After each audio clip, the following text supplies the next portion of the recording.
काला चोर की कहानी एक ग्रामीण इलाके में घटी घटना पर आधारित है। यह कहानी एक ऐसे व्यक्ति की है जिसे लोग काला चोर कहते थे। उसका असली नाम कोई नहीं जानता था और उसके काले रंग और अनजान पहचान के कारण लोग उसे यह नाम दे चुके थे। काला चोर के बारे में लोगों में कई तरह की कहानियां फैली हुई थी। कहा जाता था कि वह बहुत चालाक था और उसे पकड़ पाना मुश्किल था। गाँव में जब भी चोरी होती थी, लोग सीधे काला चोर को ही जिम्मेदार मानते थे।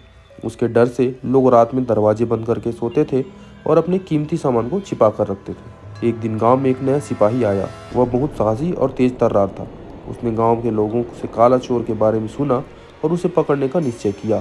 सिपाही ने गांव के प्रधान से बात की और एक योजना बनाई।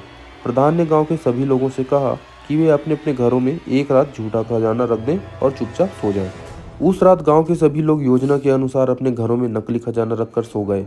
सिपाही ने कुछ सिपाहियों के साथ गांव के चारों ओर पहरा लगा दिया। जैसे ही रात हुई और चांद ने अपनी रोशनी बिखेरी, काला चोर गांव में घुस आया। उसने कई घरों के खजानों को देखा, लेकिन उसे संदेह हुआ कि यह खजाना असली नहीं है। वह सावधानी से घरों का निरीक्षण करता रहा। अंततः काला चोर को लगा कि एक घर में असली खजाना हो सकता है। वह चुपचाप घर में घुसा और खजाने को लेने की कोशिश करने लगा। तभी सिपाही और उसके सिपाही जो पहले से तैयार थे, उसने पकड़ने के लिए झपट पड़े। काला चोर भागने की कोशिश करने लगा, लेकिन सिपाहियों ने उसे घेर लिया। काला चोर को पकड़ लिया गया और उसे गांव के चौक पर लाया गया। गांव के लोगों ने उसे घेर लिया और उसे देखकर हैरान रह गए। वह कोई बड़ा अपराधी नहीं, बल्कि गांव का ही एक युवक था जो गरीबी के कारण चोरी करने लगा था। उसकी पहचान उजागर होते ही लोगों ने उसे माफ करने की प्रार्थना की, क्योंकि उन्होंने समझा कि उसके पास कोई और रास्ता नहीं था।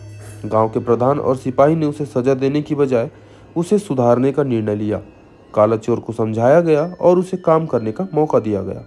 उसने अपनी गलती स्वीकार की और गांव के लोगों के साथ मिलकर मेहनत से जीवन यापन करने लगा। इस तरह काला चोर की कहानी गांव में एक मिसाल बन गई कि किसी को भी उसकी परिस्थिति समझे बिना उसे दोषी नहीं ठहराना चाहिए। साथ ही यह कहानी इस बात का भी सबक देती है कि अपराध का रास्ता चुनने के बजाय सही मार्ग पर चलते हुए मेहनत और ईमानदारी से जीवन जीना चाहिए।